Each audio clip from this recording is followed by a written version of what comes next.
നോക്കൂ ഗൈസ്, നമ്മുടെ ഇന്നത്തെ ലോകത്തിൻ്റെ ഏറ്റവും വലിയ പരാജയം എന്താണെന്ന് വെച്ചാൽ ഫാസ്റ്റ് ഫുഡ്, ഈ എന്തുവാ ഈ ശീതള പാനീയങ്ങൾ, മനസ്സിലായി, ഈ പെപ്സി, കൊക്കക്കോള, അതുപോലത്തുള്ള മിറണ്ട, അതുപോലത്തെ ഐറ്റംസൊക്കെ കുടിക്കുന്നത്, മനസ്സിലായോ? ഈ ഫാസ്റ്റ് ഫുഡ് തന്നെ നമ്മുടെ ശരീരത്തിനെ ഭയങ്കരമായിട്ട് ബാധിക്കും. ധൃതിയോടെ വെച്ച് കൂടുന്ന ഈ പൊറോട്ട ആയിക്കോട്ടെ, മെയിനായിട്ടും പൊറോട്ടയാണ് പറയേണ്ടത്, അതാണ് എടുത്തു പറയേണ്ടത്.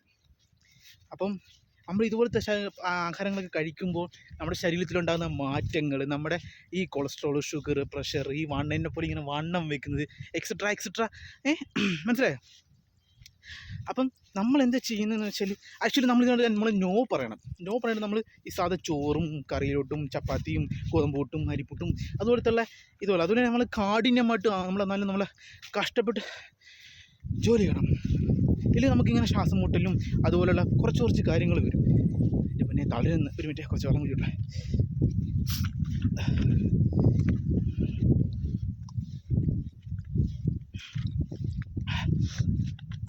അപ്പം പറഞ്ഞതെന്ന് വെച്ചാൽ, അപ്പോൾ നമ്മളിതൊന്നും കഴിക്കാൻ പാടില്ല.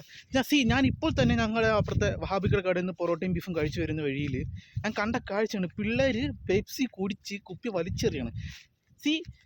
നമ്മൾ അപ്പോൾ ഞാൻ ചോദിച്ചു, എന്തിനാണ് നീ പെപ്സി കുടിച്ച് വലിച്ചെറിഞ്ഞത് വെച്ചാൽ, ഈ പൊറോട്ട കഴിച്ചതിന് ശേഷം ഈ പെപ്സി കുടിക്കുന്ന അമ്മമാർക്കൊരു ശീലമായിപ്പോയി, മനസ്സിലായോ? അമ്മക്കതൊരു ശീലമായിപ്പോയി.